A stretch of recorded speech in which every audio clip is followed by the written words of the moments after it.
ये पेज है 32 नंबर का पेज है।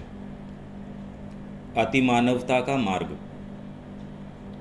मनुष्य के लिए अतिमानवता का मार्ग तब उद्घाटित होगा जब साहस के साथ वह यह घोषणा करेगा कि अब तक उसने जो कुछ भी विकसित किया है, जिसमें वह बुद्धि भी शामिल है, जिसके बारे में हालांकि यह उचित भी है वह इतना अधिक गर्व करता है, वह उसके लिए अब पर्याप्त नहीं है।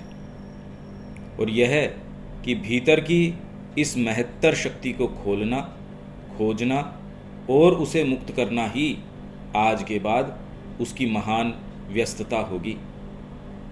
तब उसका दर्शन, कला, विज्ञान, नीतिशास्त्र, सामाजिक अस्तित्व, प्राणिक लक्ष्य आदि फिर स्वयं उनके अपने विलास के लिए एक दायरे के भीतर मानसिक और प्राणिक कसरत न रह जाएंगे, अपितु ये सब मन और प्राण के पीछे छिपे महत्तर सत्य की खोज और उस सत्य की शक्ति को हमारे मानव अस्तित्व में लाने के साधन बन जाएंगे।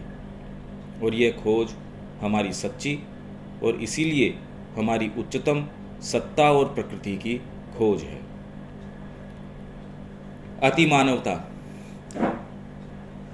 अतिमानवता का मार्ग क्या होना चाहिए? जो श्री अरविंद ने दर्शन हमको प्रदान किया है, उसका मार्ग क्या? तो मानव के लिए या मनुष्य के लिए अतिमानवता का मार्ग तब खुलेगा, आप और कोई दूसरी बातें कुछ भी करते रहिए, उसका मार्ग कब खुलेगा, उद्घाटित कब होगा? जब साहस के साथ। और ये जो घोषणा जो श्री अरविंद बता रहे हैं, ये अब तक की जो भी बातें हैं उसकी सबसे ऊंची, सबसे महान, सबसे ज़्यादा पावरफुल और साहसी घोषणा है। वो क्या है? अब तक उसने जो कुछ भी विकसित किया है, जो कुछ भी आपने आज तक जो कुछ विकसित किया है, जिसके अंदर आपकी जितनी भी चिंतन की पद्धतियां हैं, दर्शन पद्धतियां हैं, ऊंची से ऊंची जो भी चिंतन की आपके धाराएं आई हैं, सामान्य नहीं, बुद्धि ने आज तक जो भी आपके ऊंचे से ऊंचे धर्मगुरु, ऊंचे से ऊंची चीज़ें, पुराण, ये वो जो कुछ भी आज तक मानव बुद्धि ने विकसित किया है, जिसमें वह बुद्धि भी शामिल है।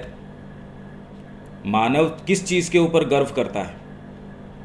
भी वास्तव में तो ये सोचता है ये पृथ्वी, इसकी सारे रिसोर्सेज, इसकी सारी चीज़ें इसके अपने लिए है। दूसरे ग्रह भी मनुष्य के लिए हैं, ये कहीं भी जा सकता है, कहीं की भी चीज़ें, कहीं के भी खनिज, कहीं के भी रिसोर्सेज, ये सब इसी के लिए हैं, ऐसा इसको प्रतीत होता है, ऐसा मनुष्य को लगता है। समुद्र है, उसका भी ये पूरा दोहन करने की इसका राइट है। मनुष्य को किसी भी चीज़ का दोहन करने का, किसी भी चीज़ को अपने उपयोग में लाने का, ये उसको लगता है कि बस ये सारी पृथ्वी तो मेरी है। यहाँ के जितने भी और जिस जिस देश के अंदर वो आती है, जो भौगोलिक स्थिति है वो उस देश की है। आपस में देशों का समीकरण इसके ऊपर है कि कौन से के पास कौन से रिसोर्सेज हैं। तो ये सारों को ये एक भ्रम है ये, कि सारी चीज़ का अधिकार क्षेत्र, सारी चीज़ की सत्ता, अथॉरिटी मनुष्य के पास है। और उसके अंदर वो कहता है ये बुद्धि, आज जितनी भी बात है, जो भी चीज़ें हैं, विज्ञान किस आधार के ऊपर कह रहा है कि मैं इन गैलेक्सीज़ के अंदर चले जाऊंगा, यहाँ के जो रिसोर्स हैं, चंद्रमा के ऊपर चले जाऊंगा, जो आपके दूसरे मंगल ग्रह है उसके ऊपर चले जाएंगे, उसके खोज करेंगे, जल है, पानी मिल जाएगा, वातावरण मिल जाएगा तो हम उसके ऊपर जाएंगे। समुद्र के अंदर जो भी जीव जंतु है वो हमारे कौन से उपयोग का आ सकता है, प्रकृति का कैसे दोहन किया जा सकता है, सब के सब। उसको ये आभास भी नहीं है कि वो मालिक नहीं है, वो तो खाली एक बीच की कड़ी है। और प्रधान कड़ी केवल आरोहण क्रम के अंदर वो है, इसके लिए भले ही उसको कह सकते हो। अदरवाइज यदि आप इंद्रियों की डेवलपमेंट की बात करें तो मनुष्य कोई ज़्यादा इंद्रिय रूप से डेवलप्ड नहीं है। पाश्विक कई रूप है, कुत्ता आपसे ज़्यादा सूंघ सकता है, कुछ जो लाइफ फॉर्म्स हैं वो ज़्यादा देख सकते हैं, कुछ ज़्यादा सेंस कर सकते हैं। गुण की बात की जाए तो कुत्ते के अंदर जितनी वफादारी है, पशु के अंदर जितना ग्रैटिट्यूड है, मनुष्य तो ये जानता नहीं ये बातें। तो जिन चीज़ों के लिए मनुष्य अपने आप को इतना विकसित मानता है, वास्तव में वो कोई सच्ची चीज़ें हैं नहीं। ये हमको सोचना चाहिए कि हमारी महत्ता मनुष्य सर्वोपरि किस चीज़ के अंदर है। उसकी क्षमता इस चीज़ की है कि वो ये स्वीकार करे कि एक उच्चतर चेतना है और उस चेतना के अंदर सचेतन रूप से भागीदारी निभा सकता है। इस चीज़ के अंदर मनुष्य सक्षम है। निचले कोई भी जो मनुष्य से निचले रूप हैं वो इस कार्य में सक्षम नहीं है। इसलिए मनुष्य इस पूरी श्रृंखला के अंदर अभी ऊपर की कड़ी है बस। बाकी न ये अपना खुद का भोजन पैदा करता, न इसके पास खुद के कोई रिसोर्स एज सच, न इसने क्या क्रिएट किया है एज सच, ये बताइए। इसने तो वातावरण को दूषित किया है, दोहन किया है, एक्सप्लॉइटेशन किया है, प्रकृति को पूरी को संकट की स्थिति के अंदर डाल दिया है। क्यों? क्योंकि उच्चतर उड़ान तो कम हुई है, बाकी आपका स्वार्थ है, सेल्फिशनेस है, ग्रीड है। मनुष्य की जो ग्रीड है उसने हमको किस स्थिति के अंदर लाके यहाँ रख दिया है।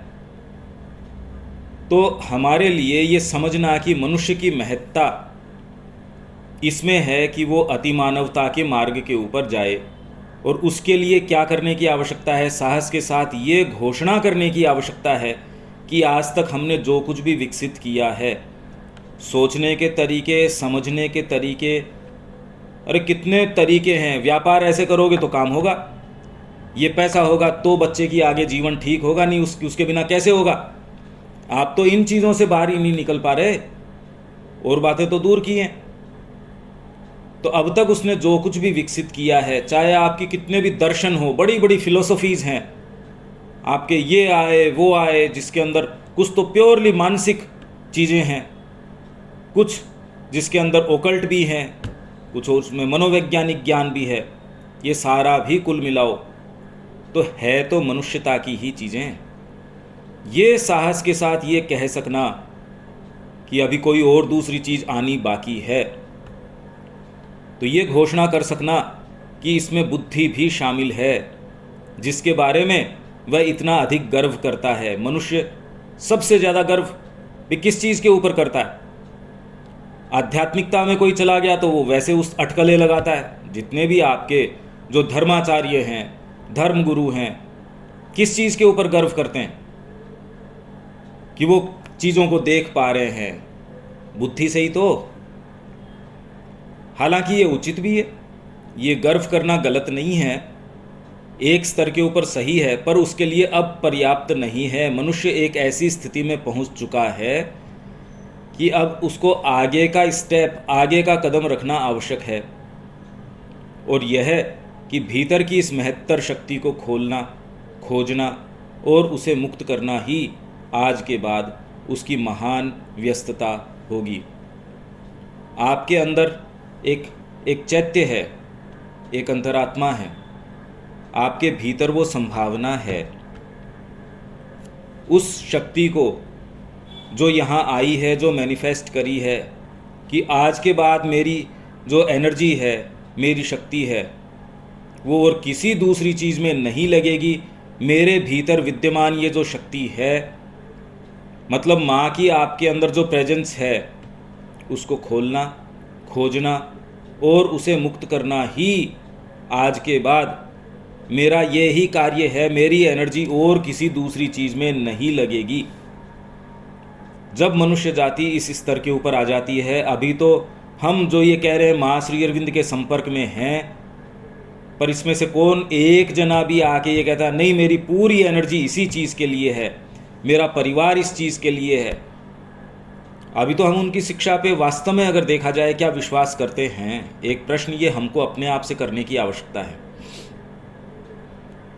इतना अधिक विश्वास करते हैं कि तो भौतिक विज्ञान के जो नियम हैं, ऐसा करोगे तो ये होगा, जेब में पैसा होगा तो काम होगा, नहीं तो कैसे कर लोगे।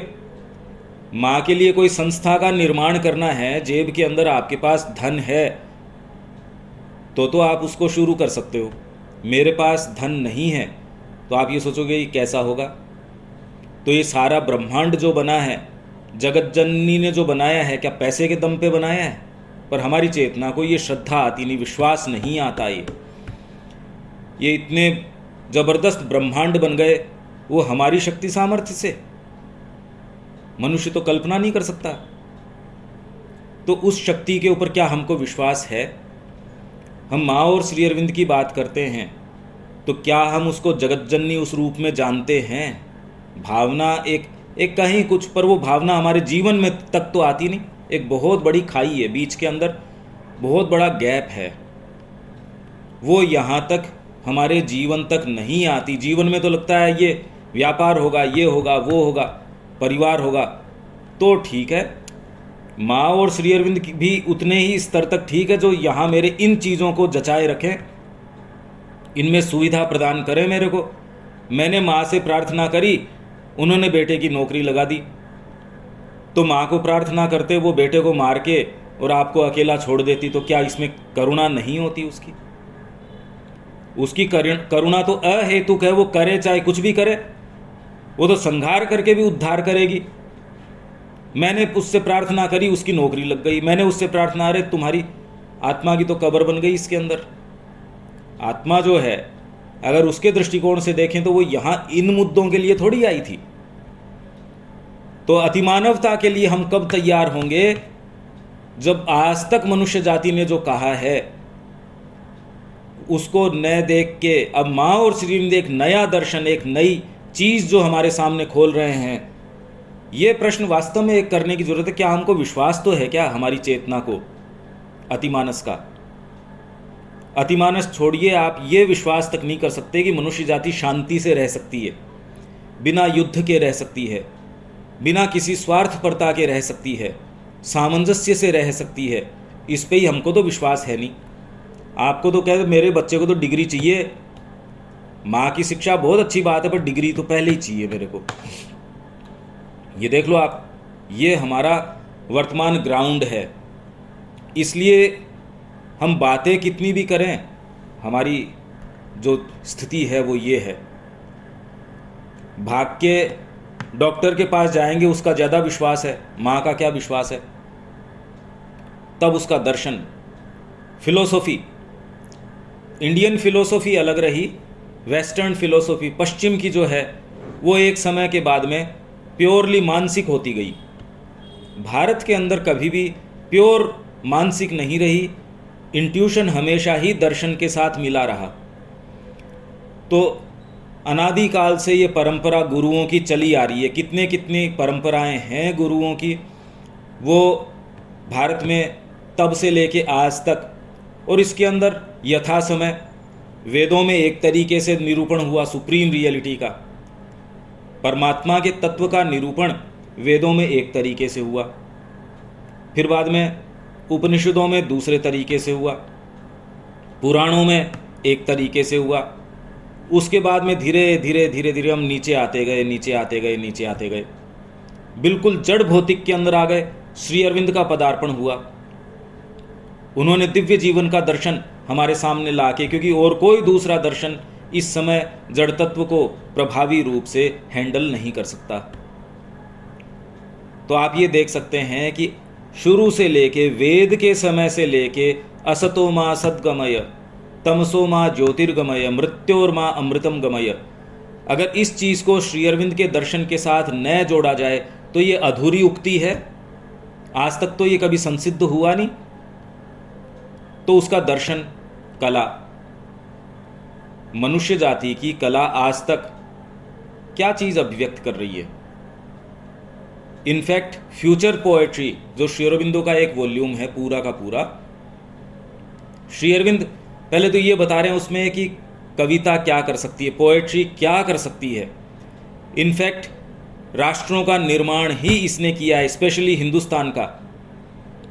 खाली वेदव्यास फिर वाल्मीकि इन लोगों ने ही भारत का निर्माण किया है। और ये श्री अरविंद कह रहे हैं कि भारत यदि है तो इनके कारण है। पर जो भावी कविता होगी, आगे आने वाली कविता होगी, वो किन चीज़ों का निर्माण करेगी, ये कुछ चीज़ें हमको अवश्य इसमें प्रवेश करना चाहिए। सोचिए ये जीवन में आए और जो श्री अरविंद ये बता रहे हैं, ये तो हमारा अधिकार क्षेत्र की बात होनी चाहिए। हमारे माता पिता हमको ये चीज़ बता रहे हैं और उनकी संतानें इतनी दरिद्र कि वो और मुद्दों की बातें कर रही है। मेरे बस ये जची रहे ये चीज़ें, माँ मेरा थोड़ा सा ये भी जचा रहे, मेरा ये भी ठीक रहे, इसमें भी सुख सुविधा रहे, ये भी बढ़िया रहे। ये तो हमारे लायक बातें नहीं हैं। इसमें तो एकमात्र हमारी अभीप्सा ये है कि अपने आप को पूर्ण कैसे दे दें उनको। कम से कम हमारी तो ये होनी ही चाहिए कि पृथ्वी के ऊपर एक ऐसी महाशक्ति का आगमन होता है और उनसे संबंधित जो लोग हैं वो इस तरीके से रेस्पॉन्ड करते हैं, ये तो कोई बहुत अच्छी बात नहीं है। तब उसका दर्शन, कला, विज्ञान, नीतिशास्त्र, सामाजिक अस्तित्व, अभी तो व्यक्तिगत अस्तित्व भी आप एक एक जने का संभालो, वो क्या आत्मा के आधारित है, आत्मार्थम, आत्मा के लिए है, ये प्रश्न करने की आवश्यकता है। फिर सामाजिक अस्तित्व आपका इसके लिए हो जाए। सोचो आप, प्राणिक लक्ष्य, अभी वर्तमान में प्राणिक लक्ष्य क्या है? सुख उपभोग, पजेशन, डिजायर, कामना, कामना की पूर्ति। और ये कामना इतनी भयंकर है जो आपकी बुद्धि में भी प्रवेश कर जाती है और बुद्धि को कामना में बुद्धि बना देती है। आज का सारा विज्ञान प्रयास किस चीज़ का कर रहा है? और आपको सुख सुविधाएं, साधन ये प्रदान करना, ज्ञान नहीं, ज्ञान की बातें नहीं कर रहा वो। वास्तव में तत्व क्या है उसका विशेष नहीं, आपको और सुविधाएं कैसे प्रदान करना, कंफर्ट कैसे प्रदान करना।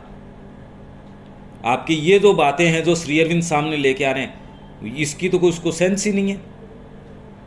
सामाजिक अस्तित्व, प्राणिक लक्ष्य आदि फिर स्वयं उनके अपने विलास के लिए एक दायरे के भीतर मानसिक और प्राणिक कसरत न रह जाएंगे, अपितु ये सब मन और प्राण के पीछे छिपे महत्तर सत्य की खोज और उस सत्य की शक्ति को हमारे मानव अस्तित्व में लाने के साधन बन जाएंगे।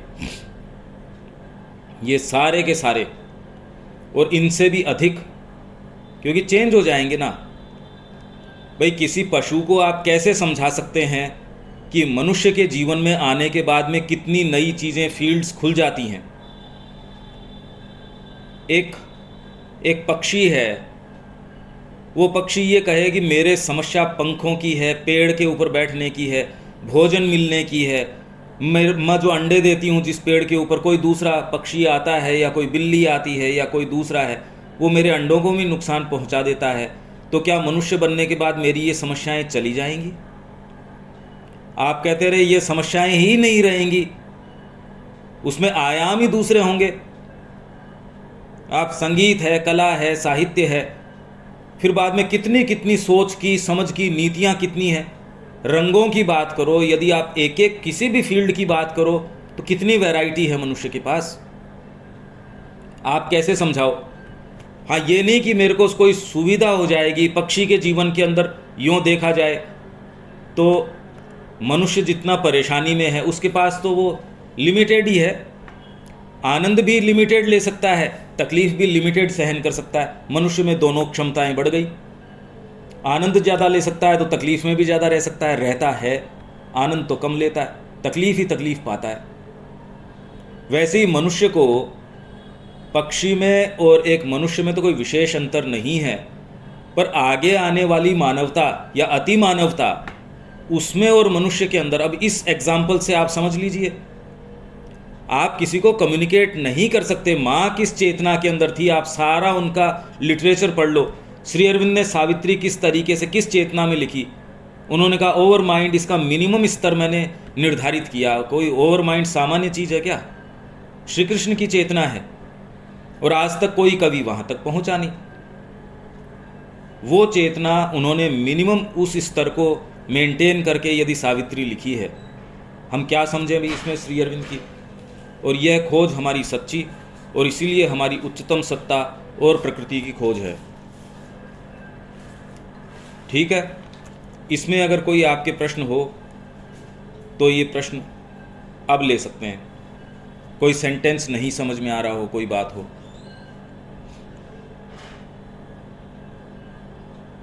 शरद भाई।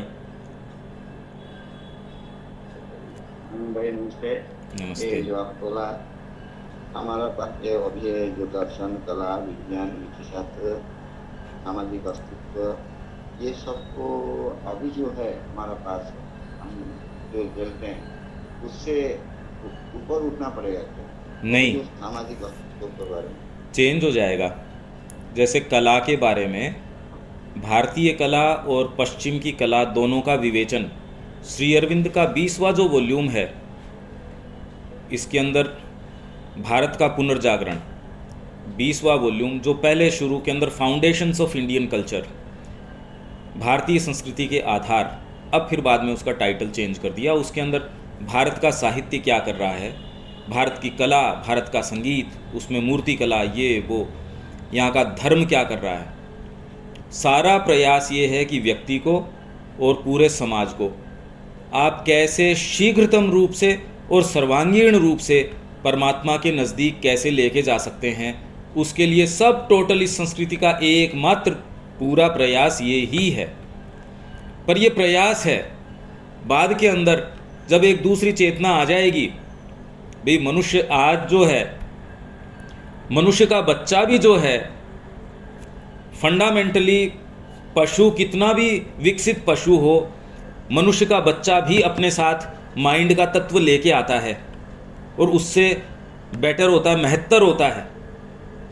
वैसे ही जब आप एक कॉमन तरीके से ऊपर आरोहण करेंगे तो आगे जो मानव जाति आएगी, आज का जो बेस्ट आपके कोई फिलोसोफर भी होगा, वो उसको एक उसकी जन्मजात चीज़ होनी चाहिए। ऐसे के अंदर अब वो अभिव्यक्ति करेगा। वर्तमान में आप ये देखिए कि आप सावित्री पढ़ते हैं, सपोज ये हम देखें, अब उसमें जब आप साहित्य से पढ़ते हैं तो आपके विचार, आपकी भावनाएं, आपकी कल्पनाएं, उन शब्दों से आप जो अर्थ लगाते हैं वो उठाते कहाँ से हैं। वो जो भावनाएं आप बनाते हैं, वो कल्पनाएं करते हैं, वो इस पर निर्भर करती है आपका बैकग्राउंड क्या रहा, आपने पीछे जो अध्ययन किया, आपका परिवार किस तरीके का रहा, आप कौन से प्रांत से हैं, आप कौन सी संस्कृति से हैं, आप कौन से माहौल में हैं, परिवार क्या है, ये सारा का सारा इनका प्रवेश आपकी कल्पना में। आप कोई भी साहित्य पढ़ते हैं उसके अंदर जाने न जाने इन सारी चीज़ों का धीरे धीरे प्रवेश आपके होता है। वो ही यदि बचपन से ये चीज़ की शिक्षा हो तो इसके अंदर आप कोई भी साहित्य पढ़ेंगे, श्री अरविंद का जो साहित्य पढ़ेंगे उसका वही अर्थ थोड़ी होगा। हम में से भी हर व्यक्ति, अब श्री अरविंद ये माँ का ही कोटेशन है। अब इसमें देखिए, एक व्यक्ति जिसने अपना जीवन इसको दिया है, उसके लिए ये शब्द कोरे शब्द नहीं रहते, उसके क्या क्या मायने निकलते हैं जो किसी दूसरे को समझाया नहीं जा सकता, उसको ये बताया ही नहीं जा सकता कि इसका वास्तविक अर्थ क्या है। ये तो माँ की वाणी की बात चल रही है। ऐसे के अंदर जब आपकी चेतना में परिवर्तन आएगा, उत्थान आएगा, तब कला यही कला थोड़ी रहेगी, सामाजिक अस्तित्व यही थोड़ी रहेगा, दर्शन आपका यही दर्शन थोड़ी रह जाएगा। वो तो आपकी चेतना की, ये सारे के सारे आपकी चेतना की जो स्थिति है उसके दर्पण हैं। आप जो अंदर हो वही तो बाहर इन सारों को लेके आओगे। ये तो भीतर जो है उसका दर्पण है, तो भीतर से आरोहण किया नहीं तो हमारे समाज में वही चीज़ें आएंगी जो आ रही हैं। आज के समय में आप समाज में देख ही रहे हो क्या है क्या नहीं है। तो ये बात है शरद भाई, समझ रहे हैं आप? अब समझते रहे हैं, हमारा वो जो अभी हम जो चेतना में हूँ, वो चेतना से हमको ऊपर उठना पड़ेगा। होने से ही ये सब हमको जो दर्शन, कला, विज्ञान, नीति शास्त्र और समाज में जो जो जो स्थिति में हम रहते हैं, वहां से हम निकल सकते हैं, ये मैं समझता हूँ। मैं हाँ, इसके लिए माँ क्या कहती है, टू नो इज़ गुड, जानना अच्छा है, टू लिव इज़ बेटर। तो आप जितना जानते हो, जितने ज्ञान का साक्षात्कार आपको हो चुका है, उसको तो जीवन में डाल दो।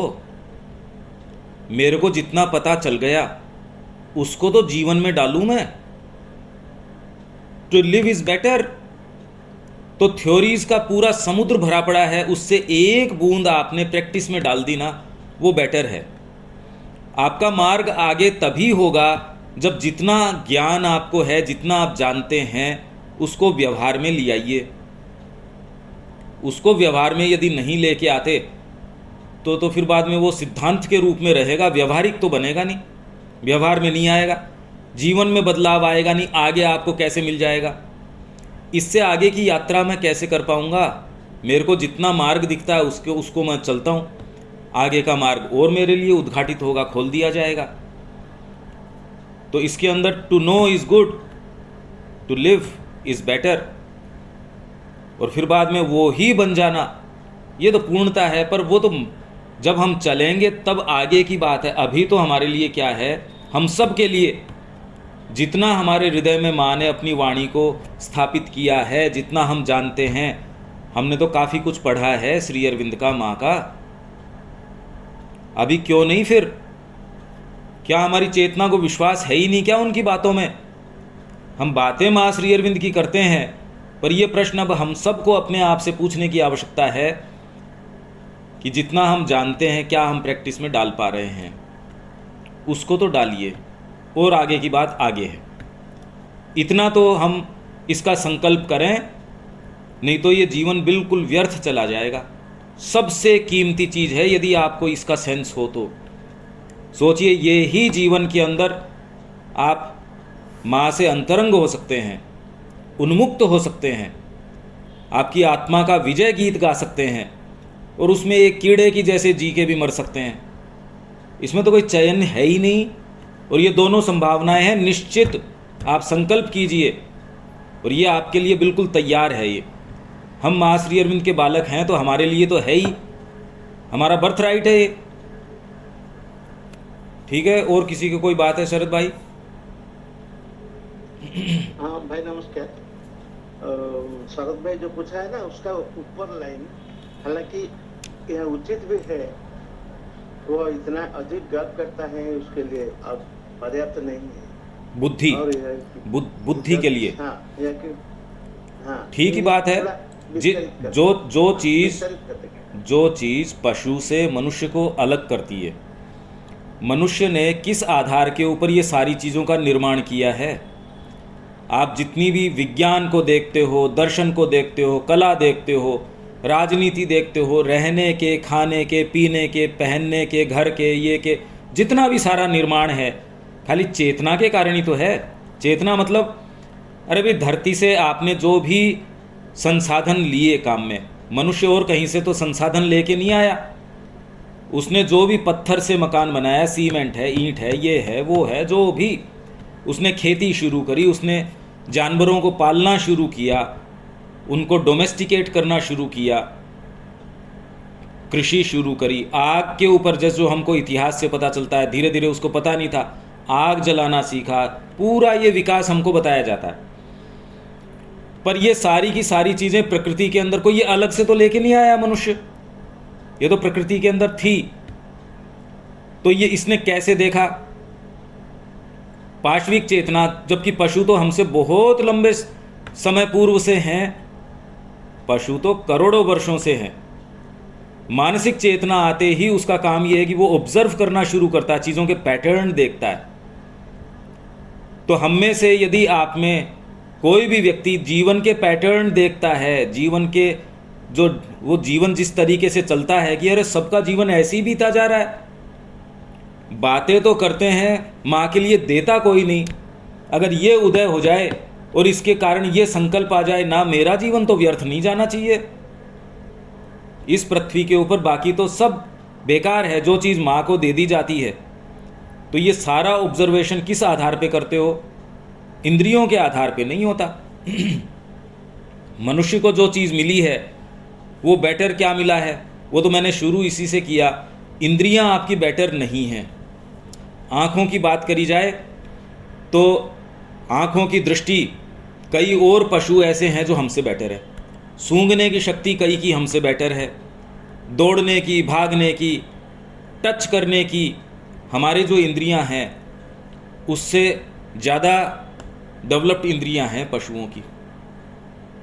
इसलिए इसमें तो हम नहीं, पर मानसिक जो चेतना है वो केवल और केवल, और इसके अंदर भी आप पूरी रेंज देख सकते हैं। तो इसके ऊपर गर्व करता है, ये गर्व करना उचित भी है। इसी ने आज सारा, इस बुद्धि ने सब टोटल आपकी जितनी भी चिंतन की पद्धतियां हैं, आपकी सोच है, समझ है, आपके कितने कितने तंत्र हैं, राजनीति के कितने तंत्र हैं जी, ये लोकतंत्र ऐसे है, राजतंत्र ऐसे है, ये वाला ऐसे, कितनी पद्धतियां, कितने विचार, साम्यवाद, कितने वाद आपके, ये वाद वो वाद, फिर बाद में अलग अलग तरीके, संस्कृति के, जीवन के, संगीत के, भाषा के, कितनी वैरायटी, अनंत वैरायटी है। संगीत की बात करो तो अनंत, कोई भी एक फील्ड पे, और ये सारा किसने निर्माण किया? ये मानसिक चेतना ने, उसी ने निर्माण किया, क्योंकि अलग से तो चीज़ कहाँ से आई? उस चेतना का निर्माण है ये सारा का सारा।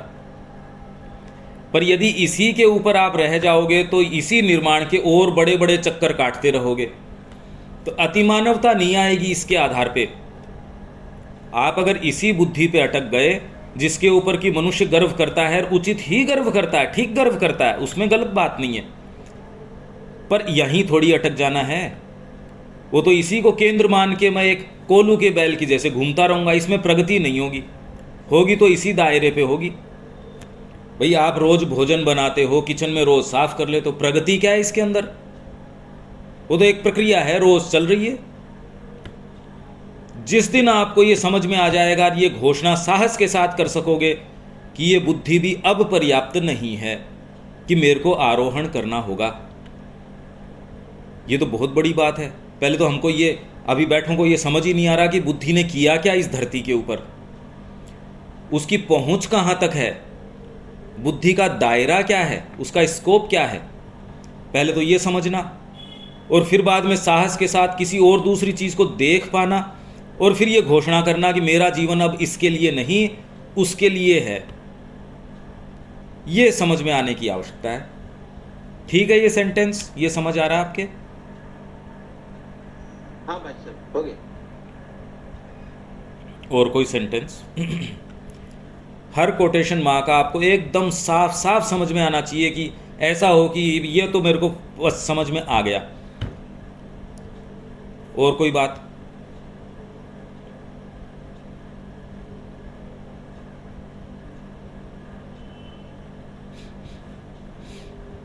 अब ये पता है संध्या का છે કે પછી ભક્તિ માનવતા કે બાદ અમે કાંઈ નહીં કરવા કારણ તો કહું છું ધર્મ ચેતના અમે નહીં ઉઠાવી નહીં ચાહવા તો નો ही गुड रे અમે રહી जाओ और कोई क्या नहीं जी। हाँ, हमारे लिए व्यावहारिक चीज़ वही है कि जो आप जानते हैं, माँ कहती है कि to know is good, to live is better. तो हम सबके ग्रुप के लिए यदि एक हम इससे ये लें कि क्या करें, तो आप जितना जानते हैं, जो आपने श्री अरविंद का माँ का अध्ययन किया है, जो भी आपको जानकारी है, उसको प्रैक्टिस में डाल दीजिए, उसको अपने जीवन के अंदर निर्ममता से, उसमें ये नहीं कि अपनी नज़रें बचाए, क्योंकि आप ये जानते हैं इस चीज़ को, जिसमें थोड़ा सा आपकी कुछ चेरिश चीज़ें उससे दूरी या ये जीवन में कुछ चेंज करना हो, तो आपकी प्रकृति उसका विरोध करती है सहज रूप से।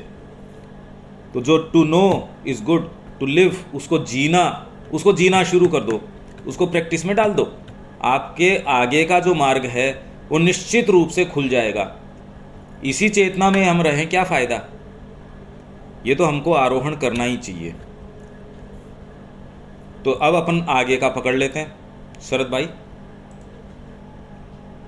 हाँ, आगे आगे चलिए। जी, वे व्यक्ति जो भावी की सबसे अधिक सहायता करेंगे।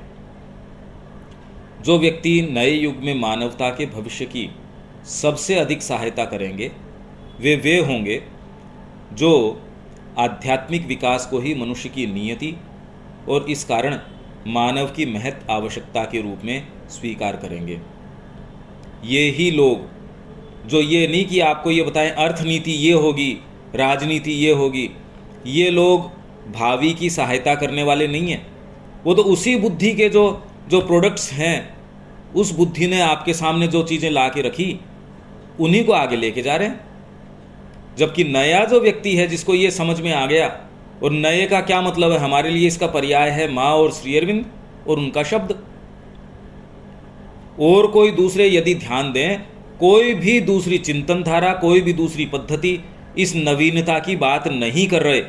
वो इस जगत से क्या तो पलायन की बात कर रहे हैं, या क्या इसी जगत के अंदर आपके कर्म ऐसे करो तो प्रारब्ध ऐसे होंगे, ये करोगे तो फल ये मिलेगा, ऐसा करोगे तो ये होगा।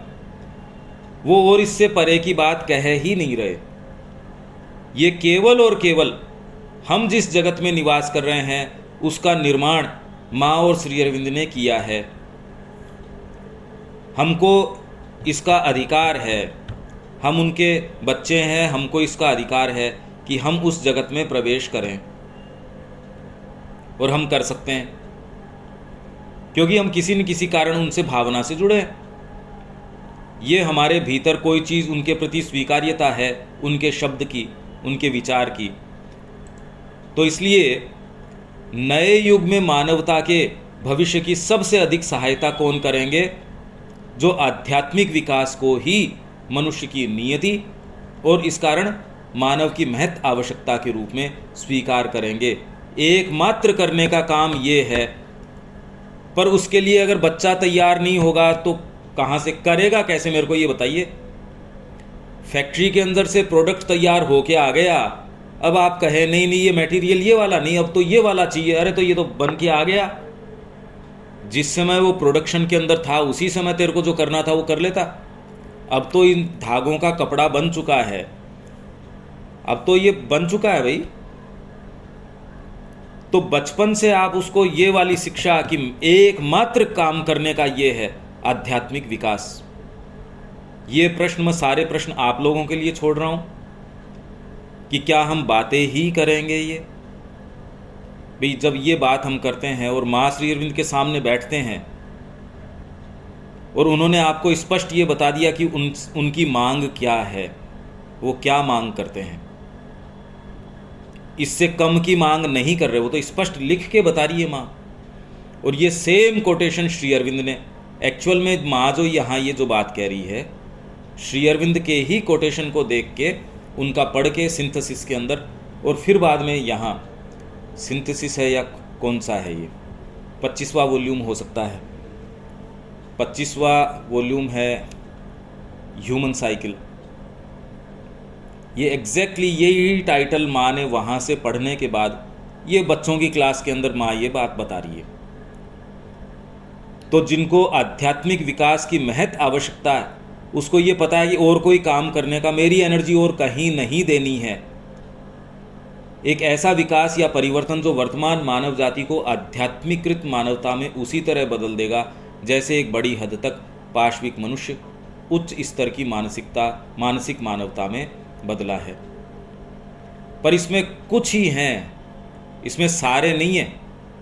पाश्विक मनुष्य लगभग आपके सारी एक्टिविटीज किसके ऊपर है? उदरपूर्ति, बच्चे पैदा करना, खाली पाश्विक एक्टिविटीज के अंदर है सारी की सारी। और आपका एक परिवार, मतलब आपके शरीर की कैसे शरीर का पालन पोषण, उस शरीर से संबंधित जो है उसका पालन पोषण। तो पाश्विक मनुष्य से ऊपर अभी नहीं, एक वर्ग ऐसा हो सकता है जो इससे ऊपर उठा हो।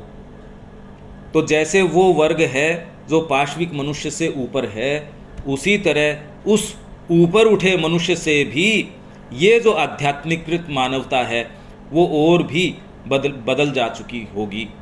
ये स्तर बता रहे हैं। पहले तो नीरा एकदम घोर पशु, वो तो हम देखते ही हैं, गधे कुत्ते ये सारे नज़र ही आते हैं। उससे फिर बाद के अंदर एक मानव शरीर मिल गया, पर उसके अंदर पूरा अभी शिफ्ट आया नहीं। अभी वर्तमान में यदि आप देखें तो ज़्यादा मनुष्य क्या हैं, वो शरीर तो मनुष्य का है, गुणधर्म तो उसमें मनुष्य के, विचार तो करता नहीं, वो विचारात्मक कहाँ है। विचार के हिसाब से उसको अनुशासन में रहना चाहिए, पर जीभ बोल देगी तो उसके अंदर वो उसका सारा जितना भी है, एक छोटी सी जीभ, इंद्रिय सुख, मेरी बड़ाई, ये तो कोई मनुष्य के काम नहीं है ना कोई से भी। तो अभी तक ये सब पाश्विक दायरे के अंदर है, मानसिक मानवता में अभी ये उठानी, तो लगभग मनुष्य जाति अभी उसी में ही है। पर एक वर्ग ऐसा है जो इससे कुछ ऊपर है। तो जैसे ये ऊपर उठ चुका है, वैसे इस वर्ग से भी आध्यात्मिकृत मानवता में ऐसे एक रूपांतर होना चाहिए। वे लोग किसी मत या धर्म के किसी रूप विशेष से अपेक्षाकृत तटस्थ होंगे और मनुष्यों को उन विश्वासों और रूपों को अपनाने देंगे जिनकी ओर वे स्वभावतः आकृष्ट होते हैं। वर्तमान में तो ये है कि खाली हिंदू धर्म इस तरीके का है जो ये स्वीकार करता है, आप सनातन धर्म जिसको बोलते हैं, कि हर व्यक्ति अपने तरीके से परमात्मा की ओर जा सकता है।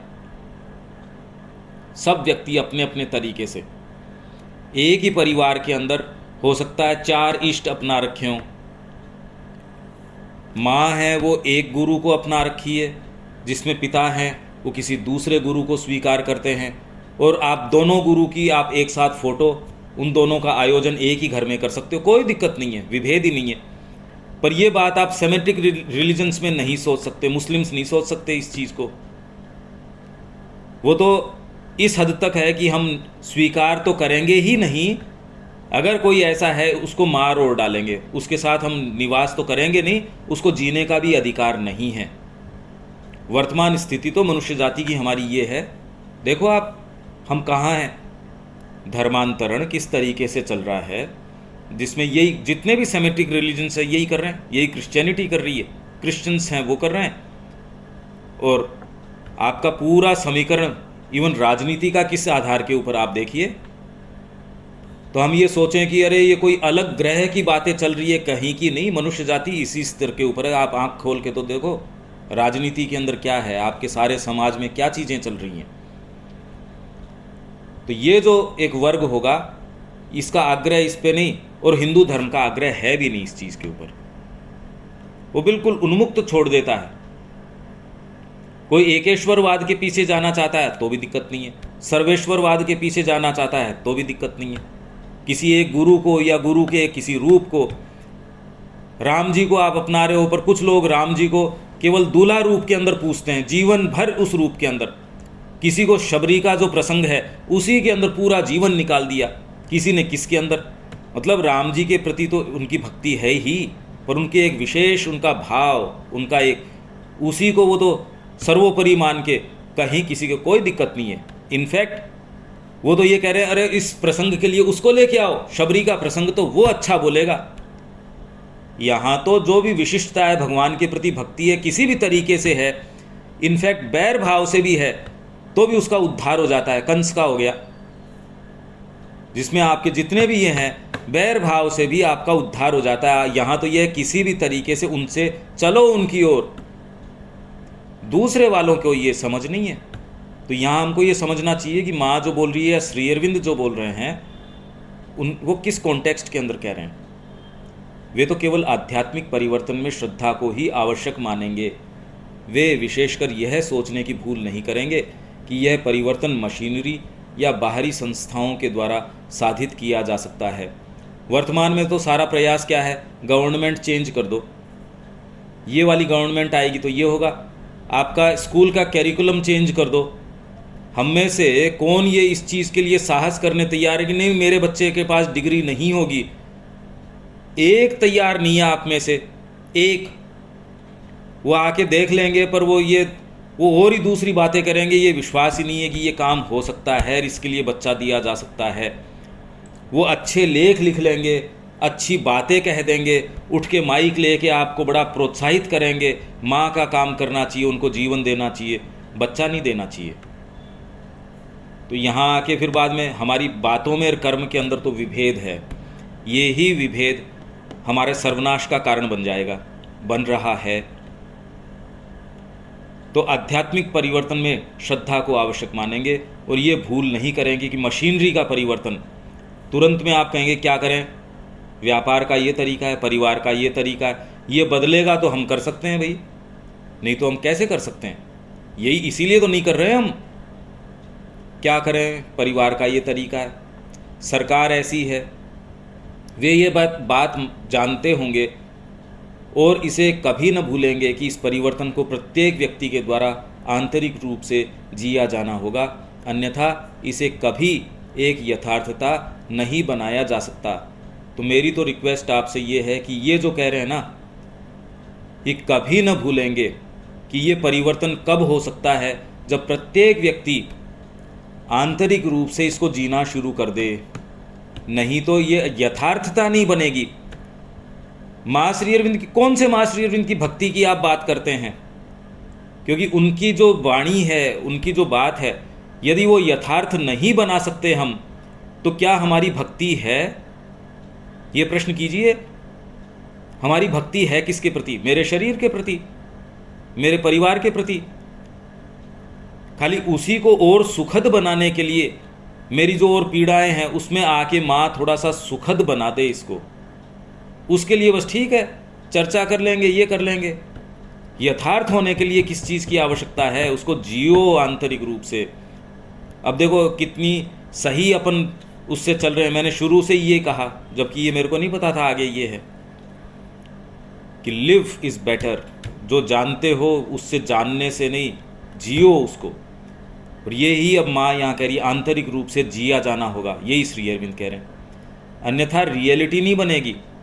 अगर श्री अरविंद के अनुयायी इसको नहीं जिएंगे तो और कौन जिएगा? किससे अपेक्षा रखी जाएगी? ये किससे आशा है? ये उनके जो भक्त हैं वो अगर उसको नहीं जिएंगे तो कोई दूसरा आके उसको जिएगा।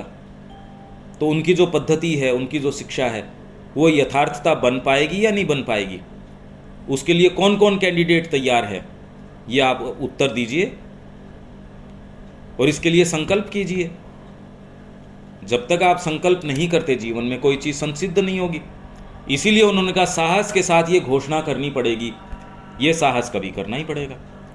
और इन व्यक्तियों में से इस महान परिवर्तन को महसूस करने वाली महिला ही पहली होनी चाहिए, क्योंकि नई जाति के प्रथम प्रारूपों को इस दुनिया में जन्म देना उसी का विशेष कार्य है। तो महिला जो है, अब जैसे श्री अरविंद ने कहा, माँ ने जो समर्पण किया, पहली बार मैंने जाना कि समर्पण क्या होता है। ये एक विशेष अधिकार है महिला का। तो ये, और ऐसा कर सकने के लिए उसे कम या अधिक यह विचार करना होगा कि इस आध्यात्मिक परिवर्तन के व्यावहारिक परिणाम क्या होंगे। क्योंकि यदि मात्र बाहरी रूपांतरणों के द्वारा यह साधित नहीं किया जा सकता, तो बिना ऐसे रूपांतरों को लाए इसे प्राप्त भी नहीं किया जा सकता। इसलिए वो ये स्त्री या पुरुष कोई भी, वो ये जानते होंगे, इस चीज़ को स्वीकार करेंगे कि आध्यात्मिक परिवर्तन के व्यावहारिक परिणाम क्या होंगे। व्यवहार में ये आध्यात्मिक जब परिवर्तन हो जाता है तो आपका जीवन कैसा होगा, आपकी शिक्षा कैसी होगी, इसका एक प्रारूप माँ और श्री अरविंद ने पौंडीचेरी के अंदर हमको प्रदान किया कि ऐसा होना चाहिए। हालांकि मेंटेन करना मुश्किल हो रहा है, पर उन्होंने, तो क्या हम माँ श्री अरविंद के उद्देश्य को, उनके जो विजन है उसको आहत होने देंगे? ये आपसे और मेरे से ये प्रश्न है। यदि आपकी एनर्जी किसी और दूसरे कार्य में लगती है जो उनके कार्य के लिए उपयोगी नहीं है, तो हमारी एनर्जी किसी भी ऐसे कार्य में नहीं जानी चाहिए।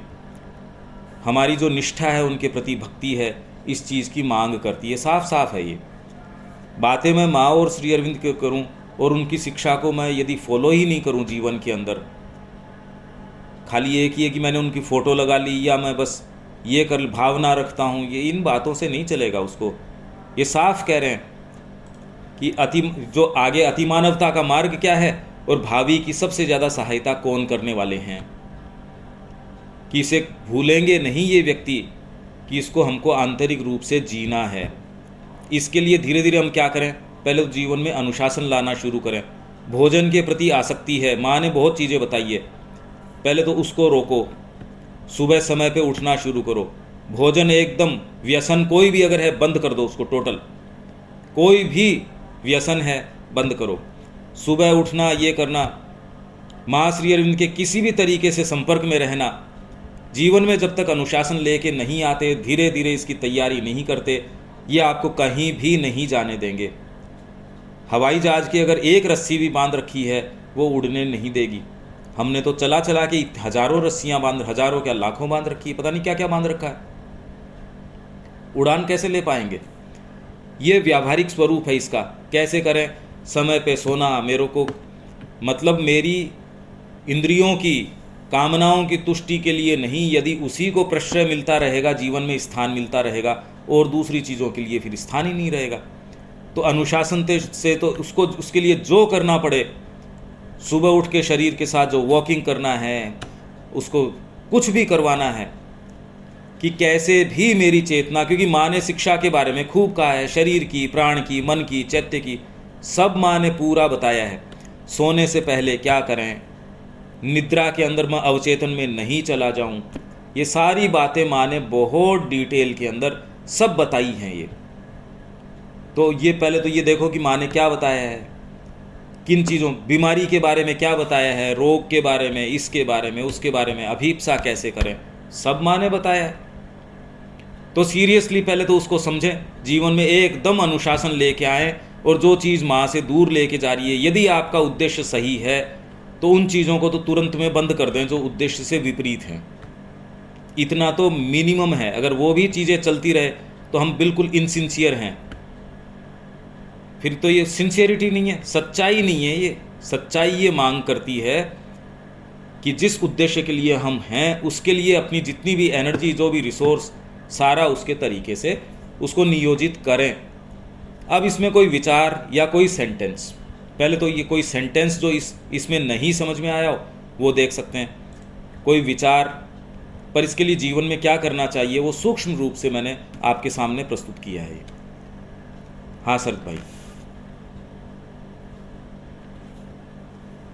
हमें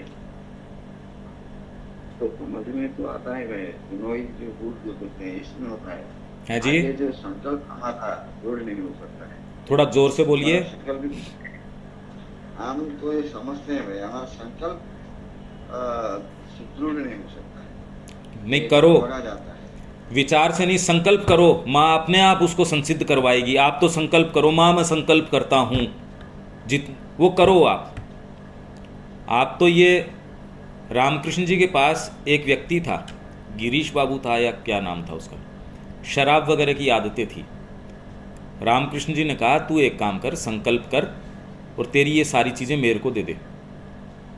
उन्होंने कहा जी ऐसे होता है क्या, ये तो मैं बहुत चाहता हूँ इसको छोड़ना, पर जब समय आता है मेरे से रहा नहीं जाता और मैं वो ही काम कर बैठता हूँ। उन्होंने कहा भी तू ये संकल्प तो कर।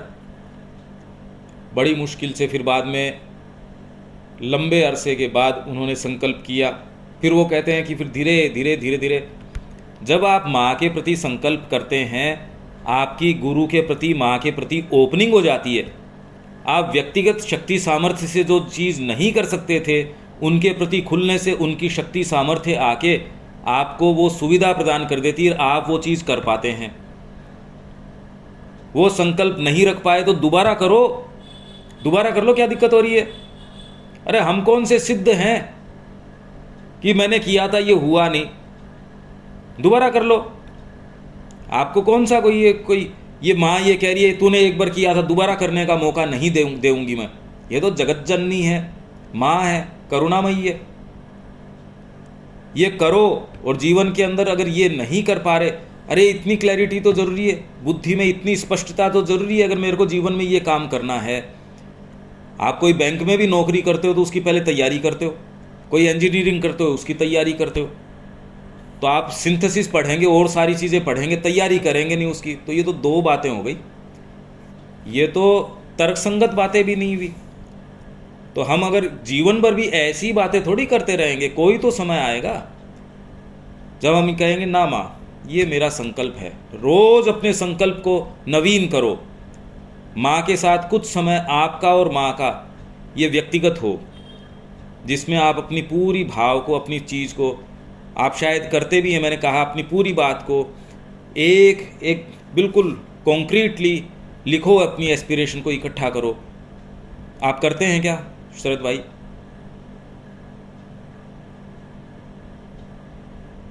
भाई ये तो हर बार नहीं होता है लेकिन कभी कभी कोशिश करता हूँ, हाँ सफल भी होता हूँ, नहीं और विफल भी होता हूँ। हाँ, कोई नहीं, विफल होने के क्रम जो हैं वो कम होते जाएंगे, उसकी आप चिंता क्यों करते हो? हमारा उद्देश्य तो ये है, उस उद्देश्य के प्रति हम कल जितने सच्चे नहीं थे आज और सच्चे हैं, कल और सच्चे होंगे। ये हमको 1000 बार जो है गिरा देगी, पर हम 1001 बार खड़े होंगे और फिर मार्ग के ऊपर चलेंगे। इसमें क्या बात है? ये संकल्प करने में क्या दिक्कत है? ये समझने सोचने से भी आपको आशा नज़र आती है जीवन के अंदर, और दूसरे के अंदर आप कहो वही अगर रूटीन आपका चलता रहे जो चल रहा है, तो उसमें कोई आशा है क्या? क्या आशा है उसके अंदर?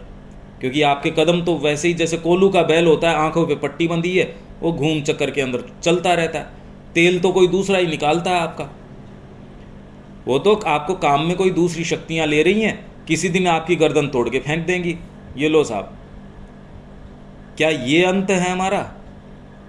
नहीं होना चाहिए। इसके लिए साहस, थोड़ा साहस, थोड़ा संकल्प इसके अंदर। आध्यात्मिक परिवर्तन के व्यवहारिक परिणाम क्या होगा, इसके थोड़ा एग्जाम्पल देखें। एग्जाम्पल विस्तारित व्यावहारिक परिणाम, परिवर्तन के व्यावहारिक परिणाम क्या होंगे? अभी तुरंत के अंदर आप किस तरीके से जीवन जीते हैं, भोजन उसमें क्या होगा भाई? मन, प्राण और शरीर। पहले तो आपका व्यक्तिगत शरीर है, जैसे ही आपकी भावना, पौंडीचेरी के अंदर देखिए आप, पौंडीचेरी के अंदर ये प्रचलन में था कि किसी के यदि रोग है तो वो माँ को उसने याद किया और रोग ठीक हो गया। उसके बाद कुछ ऐसे हैं जो अभी उतने नहीं खुले हैं, तो वो माँ को एक पत्र लिखते थे।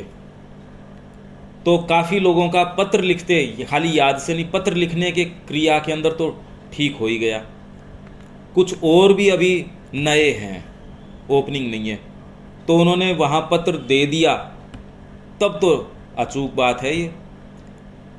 ऐसे के अंदर अब फिर बाद में आपका ये तो हो गया शरीर, शरीर के साथ क्या क्या प्रक्रियाएं होंगी। आपके जो रोग की वर्तमान प्रवृत्ति है, जैसे ही आप आश्रम के अंदर जाते हो, उसमें बहुत बड़ा आपके शरीर का, मन का, प्राण का मंथन चालू हो जाता है। फिर आपका प्राण, जो कैसी आसक्ति, कैसी चीज़ें, ये ही प्राण जब दुर्गा के हाथ के अंदर होगा, जो तलवार एक भीरू के हाथ में होगी, वो तलवार क्या करेगी? कुछ नहीं करेगी। और वो तलवार किसी शूरवीर के हाथ के अंदर होगी, महाराणा प्रताप के अंदर के हाथ में वो तलवार होगी, क्या करेगी? तो वैसे ही आध्यात्मिकृत होके, मतलब अध्यात्म का मतलब क्या है कि आपकी अंतरात्मा है वो सिंहासन के ऊपर बैठेगी। अभी सिंहासन के ऊपर जो बदमाश हैं, लुटेरा है, चोर है, वो साम्राज्य की बागडोर यदि उसके हाथ में हो, तो आपके देश के रिसोर्स का क्या होगा, वहाँ की स्थितियों का क्या होगा? इस किसी मूर्ख राजा को भी बिठा दोगे तो स्थितियाँ क्या होंगी? घर के ऊपर जब माँ चली जाती है और मूर्ख बच्चों को, अगर 4 मूर्ख हैं, वो घर की क्या स्थिति कर देंगे? इवन उनके खुद के जीवन का खतरा हो जाएगा। ऐसी मूर्खताएं कर बैठेंगे। वो ही मूर्खताएं हमारे मन, प्राण, शरीर सारे समय करते हैं, व्यक्तिगत रूप से, सामाजिक रूप से, राष्ट्रीय रूप से, और पूरे मानव जाति के अंदर। एक राष्ट्र दूसरे को निगल रहा है, बताओ कैसी मूर्खताएं हैं ये। वो चल पड़ते हैं, बम वर्षा कर रहे हैं कि कितने कितने देशों में युद्ध चल रहा है अभी, या धर्म मैं सारों के ऊपर लागू कर दूंगा, ये करने की चीज़ है क्या कोई? धर्मांतरण का जो कार्य चल रहा है ये कोई मानवीय कार्य है क्या, ये बताइए? उसके लिए जो जो आपके लव जिहाद है, ये कोई करने के का मानव जाति के कार्य थोड़ी हैं ये सारे के सारे जो आध्यात्मिक परिवर्तन के बाद एकदम चेंज हो जाएगा। आपका संगीत क्या करेगा? आपकी अंतरात्मा को अभिव्यक्त कर देगा।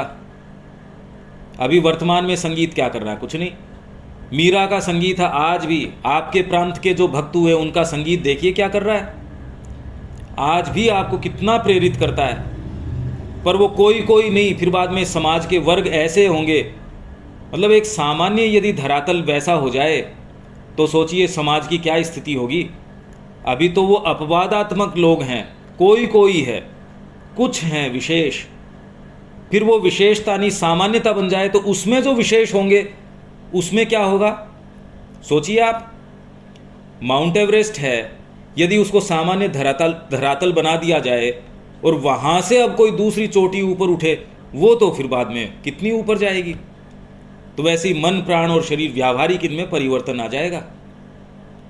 वर्तमान में भोजन पे आप आधारित हो, कोई आवश्यकता नहीं होगी। आप आगे जो संतति पैदा करने की आपके अंदर है, यदि अतिमानस आएगा तब तो संतति इस तरीके से पैदा होने की आवश्यकता नहीं है स्त्री पुरुष की। ये व्यावहारिक इसके परिणाम होंगे। अभी 25 से 30 साल आपके चले जाते हैं खाली अक्षर ज्ञान के लिए, छोटी छोटी ट्रिक्स सीखने के लिए। बस इसको PhD हुई है या ये हुई है या ये IAS बना है, या छोटी छोटी चीज़ों के लिए कितना लंबा समय जा रहा है। आपके जीवन का सबसे ज़्यादा अच्छा क्वालिटी टाइम तो कचरे के अंदर जा रहा है, कोई शिक्षा थोड़ी हो रही है। जीवन भर वही फसल जो आप बबूल की बो रहे हो उसको काट रहे हो। अंतरात्मा की बात ही नहीं है इस शिक्षा पद्धति के अंदर, उसमें चेंज आ जाएगा। तो अगर ये सोचिए कि आपकी हेल्थ फिर बाद में ऐसी नहीं होगी। वर्तमान में कामना अगर आधार है और आपके पुलिस है, वो उसका क्या आवश्यकता रहेगी? वकीलों की क्या आवश्यकता है? चिकित्सा संस्थान है, उनकी क्या आवश्यकता है? तो जो विकास के मानक आपने मान रखे हैं देश के अंदर, ये कोई विकास है क्या? गली गली के अंदर पुलिस है, गली गली के अंदर कैमरा है, हर क्लास के अंदर कैमरा लगा रखा है, जिसके अंदर टीचर है वो स्टूडेंट से सेफ नहीं है, स्टूडेंट टीचर से सेफ नहीं है, कोई भी कहीं भी सेफ नहीं है। फिर हम कहें कैंडल मार्च निकाल रहे हैं, सब में व्यावहारिक अंतर आ जाएगा। तो ये तो राम राज्य की सी कल्पना हो गई, ये व्यावहारिक परिवर्तन आ जाएगा। वर्तमान के अंदर आपने भोजन किया हुआ है, आप शांति से अपने रूम में बैठे हैं, तो भी एक कहीं ना कहीं उत्तेजना सी लगी रहती है, मन में शांति नहीं होती। आप शांति से बैठ के कि आप माँ से संवाद कर लेते हैं, अरे भैया आपने अपनी ड्यूटी, जिसका जो दिन के अंदर दैनंदिन कार्य है, या जो उसकी जो भी प्रतिबद्धताएं हैं, मैं कोई किसान हूँ, मैं कोई व्यापारी हूँ, मैं कोई टीचर हूँ, मैंने अपना कार्य कर लिया, परिवार के प्रति जो ड्यूटी है वो भी निभा ली। अब फिर भी आपके उत्तेजना क्यों लगी हुई है, ये हर जने ने महसूस करी है। अब उसके अंदर आप ये देखेंगे कि ये व्यावहारिक फ़र्क आना शुरू हो जाएगा। सहज आपके हम जो ये बातें कर रहे हैं वो सहज ही व्यक्ति के अंदर हो। तो ये कुछ व्यावहारिक मैं आपको बता रहा हूँ। आप कहीं भी पब्लिक लाइफ के अंदर जाते हैं, कितनी तकलीफ़ का काम है। आप देखते हैं यार ये मेरे को लूट रहा है, व्यापारी के पास जाओगे पैसा ज़्यादा ले लेगा, सामान आपको जो है मिलावटी देगा या ख़राब देगा। डॉक्टर के पास जाओगे, रोग है ही नहीं, ज़बरदस्ती आपसे वो, जबकि वो 1 रुपये 2 रुपये या खाली वो कह देगा यार जीवन में आप ऐसे कर लो, गर्म पानी पी लिया करो, हो जाओगे ठीक। खाली अपने ग्रीड के कारण, लालच के कारण, इनके कारण अगर ये हटा दिया जाएगा तो व्यावहारिक अंतर आ गया ना। पब्लिक लाइफ में तो बहुत आराम में आ जाओगे आप। वर्तमान में जो समस्याएं हैं मानव ग्रीड की है, अगर उसके अंदर ये दूसरे गुण आप में प्रवेश कर जाएं इससे, तो वर्तमान जीवन और सामाजिक जीवन आपका ये तो बहुत बड़ा अंतर आ जाएगा, बहुत ज़्यादा बड़ा। ठीक है, आप कुछ समझ पा रहे हैं इससे? हेलो, ठीक है भैया, नमस्ते। और कोई इसके विषय में प्रश्न है तो हम 2 मिनट ले सकते हैं। ठीक है, तो शरद भाई यहाँ विराम देते हैं, फिर बाद में नमस्ते भैया। नमस्ते। नमस्ते भाई। नमस्ते।